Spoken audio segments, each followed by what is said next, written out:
Praise the Lord. आप सभी को जय मसीह की। मैं आप में से हर एक को कहना चाहता हूँ, मेरे भाइयों मेरी बहनों, यीशु मसीह आपसे प्रेम करते हैं। और मैं आप में से हर एक को कहना चाहता हूँ, आप आज किस भी दिशा में हैं, वो आपसे प्यार करता है। उसने आपको नहीं छोड़ा है। शैतान कई बार प्रार्थना का उत्तर ना आने पर आपके मन में विचार डालेगा कि देख, परमेश्वर ने तुझे छोड़ दिया है क्योंकि तूने पाप किया है और तू डिसिप्लिन में नहीं चलता, तू उसकी आज्ञाओं को नहीं मानता, इसलिए अब वो तेरी नहीं सुनता।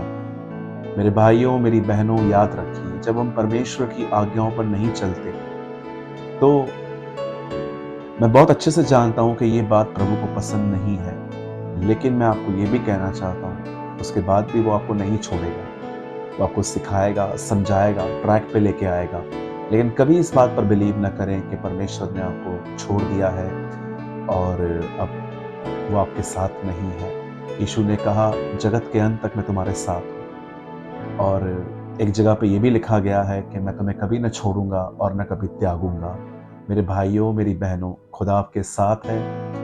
और याद रखिए, जिसने हमें बुलाया है वही हमें सिद्ध, स्थिर और बलवंत करेगा। और आज मैं विशेष उन लोगों से बात करना चाहता हूँ जिनका ये सवाल है कि ब्रदर, जब प्रार्थना करने का मन न करे या ये बदन जब प्रार्थना करने के लिए साथ न दे तो हमें क्या करना चाहिए। मैं सबसे पहले आपके सामने एक वर्ड कोट करना चाहता हूं जो भजन संहिता द बुक ऑफ साम्स जबूर की किताब में 22वें अध्याय में है, 3रा वचन, जहां पर लिखा है, परंतु तू जो इज़राइल की स्तुति के सिंहासन पर विराजमान है, तू तो पवित्र है।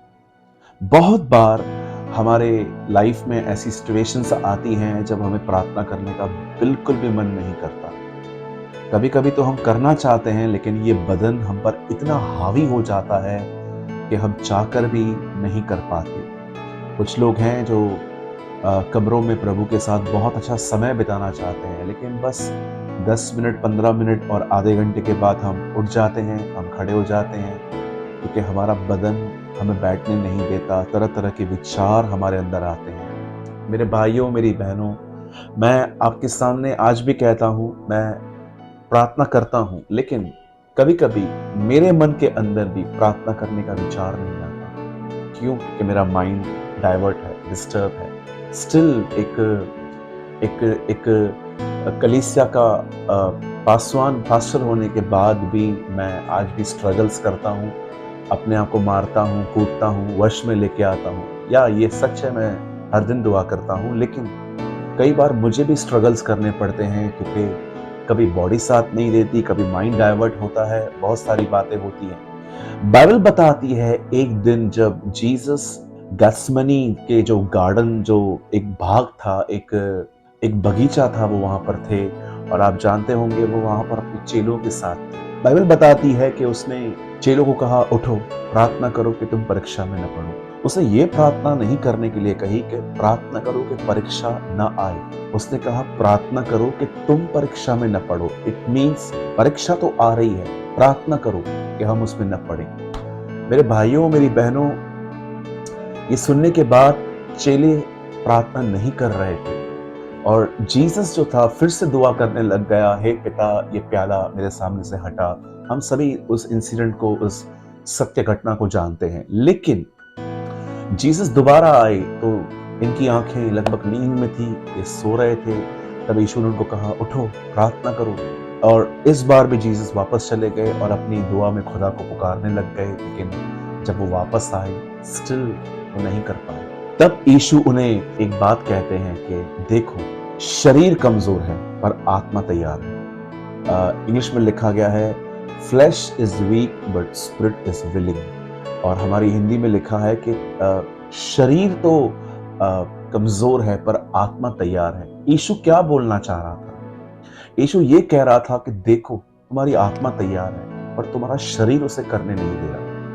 मेरे भाइयों मेरी बहनों, अगर आपके साथ ये हर दिन हो रहा है कि आपकी जो बॉडी है और आपका जो मन है या आपको सपोर्ट नहीं करता, जैसे चेले जो थे गसमनी में, वो दुआ नहीं कर रहे थे।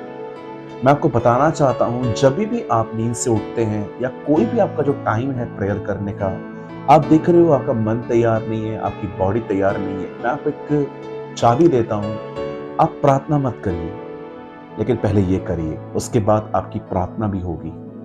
भजन सहायता की किताब में यहाँ पर भजनकार लिखता है कि तू जो इज़राइल के सिंहासन पर नहीं, इज़राइल के स्तुति के सिंहासन पर विराजमान है। आप जानते हैं, जैसे कि आज हम एक वर्ड सुनते हैं गवर्नमेंट, सरकार, लेकिन पहले के दिनों में गवर्नमेंट्स नहीं होती थी, किंग्स होते थे, राजा होते थे। इवन आपने देखा होगा यीशु मसीह ने भी अपनी दुआ में कहा उसका राज आए, क्योंकि यीशु के समय में भी राजा ही थे। राजा हेरोद के अंडर में, राजा हेरोद जो था वो रोम के अंडर में था और फिर वहां से सब कुछ चल रहा था।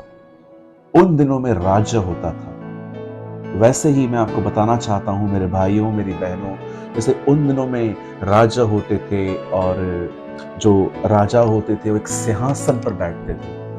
परमेश्वर भी एक सिंहासन पर बैठता है और वो उस तरह के सिंहासन पर नहीं बैठता जिस तरह के पुराने जो किंग्स होते थे जो अपने पैलेस में बैठते थे। यहाँ पर लिखा है वह इज़राइल के स्तुति के सिंहासन पर।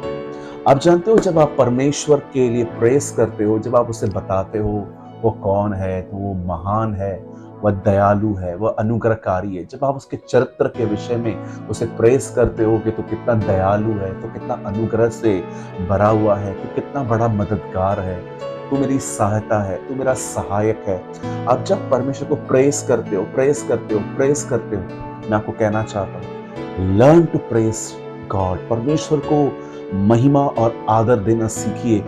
जैसे जैसे आप परमेश्वर को अपने मुंह से बड़ाई करते जाएंगे, मैं आपको बताना चाहता हूं, आपके इर्द गिर्द, आपके आसपास का जो माहौल है अंधकार से भरा हुआ, वो क्लियर हो। और सेकंड थिंग मैं आपको कहना चाहता हूं, आपका बदन भी आपके सब्जेक्शन में आएगा, क्योंकि मैं इस बात पर बिलीव करता हूं, जब परमेश्वर की प्रेस की जाती है तब सामर्थ आती है, ताकत आती है। आप देखिए, जब यरीहो की शहरपनाह, जब वो चक्कर मार रहे थे, इब्रानियों में लिखा है कि ये दीवार विश्वास से गिरी है।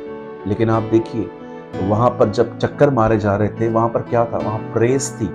याद रखिए, जब आप विश्वास से प्रभु को प्रेस करते हैं ना, तो आपके ऊपर सामर्थ आती है, ताकत आती है। आपने देखा, जब जीसस गत्समनी में था और जब उसे थर्ड टाइम कहा, हे पिता तेरी इच्छा पूरी हो, तब एक एंजल आया, एक स्वर्गदूत आया और लिखा है उसने उसे सामर्थ दी। आप पढ़ के देखिए, जब इब्राहिम ने अबीमेलेक के घर की सारी औरतों के लिए प्रार्थना की कि प्रभु तू इन्हें बच्चा दे, आप जानते हो उसके कुछ समय के बाद सारा को बच्चा हुआ। वह अभिषेक जो अबीमेलेक के घर पे आया, वो सेम अभिषेक सारा पर भी आया। मेरे भाइयों, मेरी बहनों, लर्न टू प्रेज गॉड। मैं आपको कहना चाहता हूं, हमेशा याद रखिएगा, जब आप प्रेस करते हैं, जब आप परमेश्वर की बड़ाई करते हैं, एक सामर्थ आती है जो आपके आसपास के अंधकार के माहौल को क्लियर करती है। योना नबी जब उस मच्छ के पेट में गया, जब उस एक बड़े जंतु के पेट के अंदर गया, उसने जैसे ही ये कहा कि उद्धार परमेश्वर की ओर से आता है, लिखा है मच्छ ने अपना मुंह खोल दिया और उसे उगल दिया।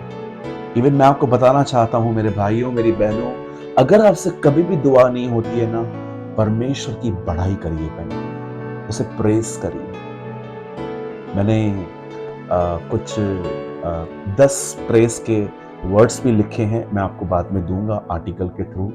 लेकिन मैं आप में से हर एक को कहना चाहता हूं, अगर आप में से कोई भी ऐसा है जिससे प्रार्थना नहीं होती, कोई बात नहीं, आप परेशान मत होइए।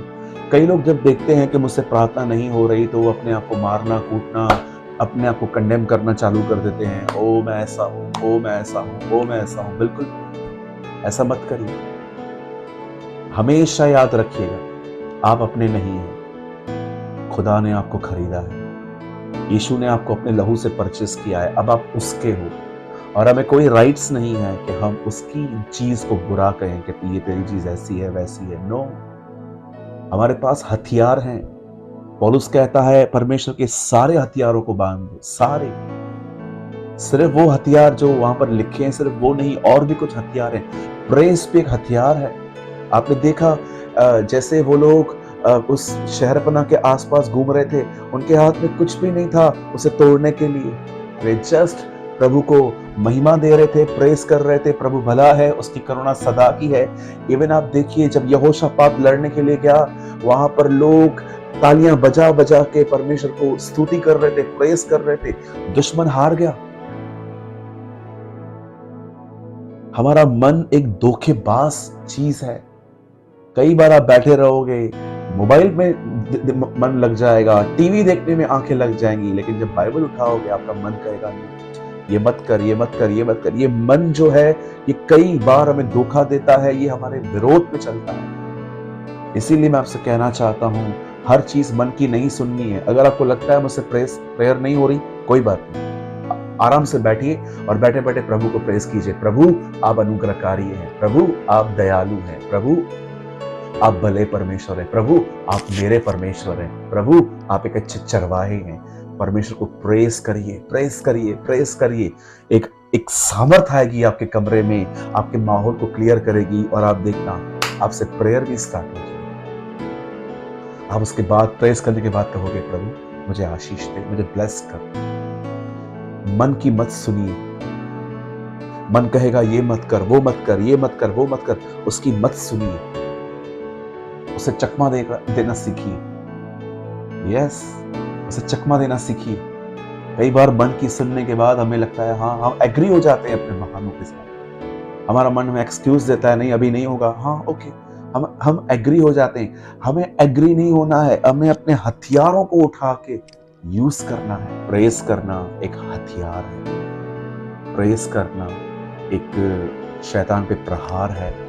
कई बार जब सुबह उठेंगे आप, सारे दुनिया भर के काम याद आएंगे। इसको मेल करना है, इसको कॉल करना है, इसको पार्सल भेजना है, इसको ये करना है, उसको वो करना है, सारे काम आपको याद आ जाएंगे। शैतान यही तो चाहता है कि आप शुरुआत ही बुरी करो। वो चाहता है कि आप इन्हीं बातों में लगे हुए रहो, और जब आपकी पूरी एनर्जी खत्म हो जाए तब एक विचार आएगा, अब प्रार्थना कर। नो सर, भेंट का पहला भाग पवित्र हो तो बाइबल बताती है पूरी भेंट पवित्र ठहरती है। मैं आप में से हर एक को कहना चाहता हूँ, लर्न टू प्रेज गॉड। परमेश्वर की बड़ाई करना सीखिए।